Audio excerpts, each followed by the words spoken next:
So I have a confession. I'm in recovery from something called shiny new icebreaker syndrome. This is a serious, albeit niche condition where a facilitator is drawn to an activity simply because it sounds different and unique. People with SNIS are typically always in search of new icebreakers. So before a workshop or a class, they'll spend all this time looking for the perfect activity that will impress their group and get all the participants laughing, thinking, and bonding like they've never experienced before. This was me for a long time. And I know I'm not alone, because videos that are titled like, here are the 10 best icebreaker activities to do with your class get the highest amount of views. People are clamoring for this information. Shiny new icebreaker syndrome is widespread. After delivering an icebreaker that flopped last year, even though it looked very fun and easy on the YouTube video, I decided it was time to implement some rules for myself. Some guardrails, if you will, to minimize the temptation of trying new and unique ways to kick off my sessions every time. This is when I decided that my go-to ways to kick off sessions would be a simple opening question framework that was repeatable and worked across different contexts. And so this is the framework I will be telling you about today. By the end of this video, and if you download the PDF I've made for you, you will, or at least you can, stop searching the internet for icebreaker activities, and you know that you will have a great opening activity for your sessions every time. The first step is to select a question that you'd like to prompt your group with. What question should you ask? Well, here's the criteria that I use to help me narrow my search. Choose a question that participants will be interested in hearing their peers answer.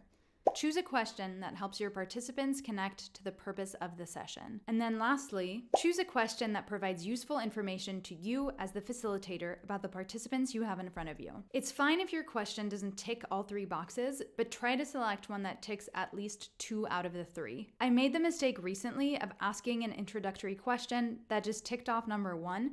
And while it was fun and got a lot of laughs, it felt a bit like a missed opportunity. And for examples of questions, you'll find tons on the internet, as I'm sure you can imagine. So I'll put some links down below of some of my favorite places to look. And in the PDF, I've also compiled a list of my favorite questions. So that's step 1. What question are we gonna ask?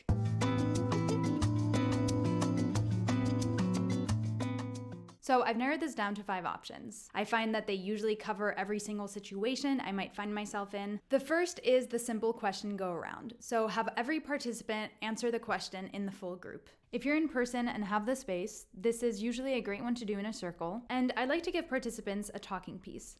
Once a person is done answering the question, they nominate the next person to go until everyone has gone. The second is peer interviews. So here, you start by breaking off the participants into pairs and asking them to answer the question. You tell them to carefully listen to their partner. They can even take notes, because once we are back in the full group, one participant will introduce the other to the group and talk about what the person shared during their discussion. I like this one because it really incentivizes the pairs to listen to each other carefully and to try to capture the essence of what is being said.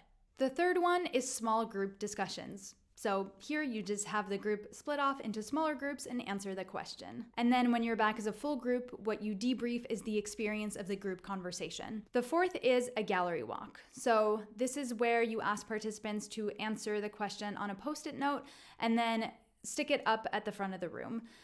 Or you can do this on a digital whiteboard if your workshop is remote. And then of course, give participants a few minutes to read all the notes quietly, and you can even give them a couple stickers to tag the post that they relate to most or that they'd like to uplift in some way. The fifth and final strategy we're learning about is called standing signs. This works well for concise answers, especially fill-in-the-blank questions. Ask each participant to make a sign with their answer to your question. After everyone has made a sign, ask people to walk around the room and read each other's signs quietly. And then when you're back as a full group, what you debrief is the experience of the group. Are there things that you noticed or that surprised you?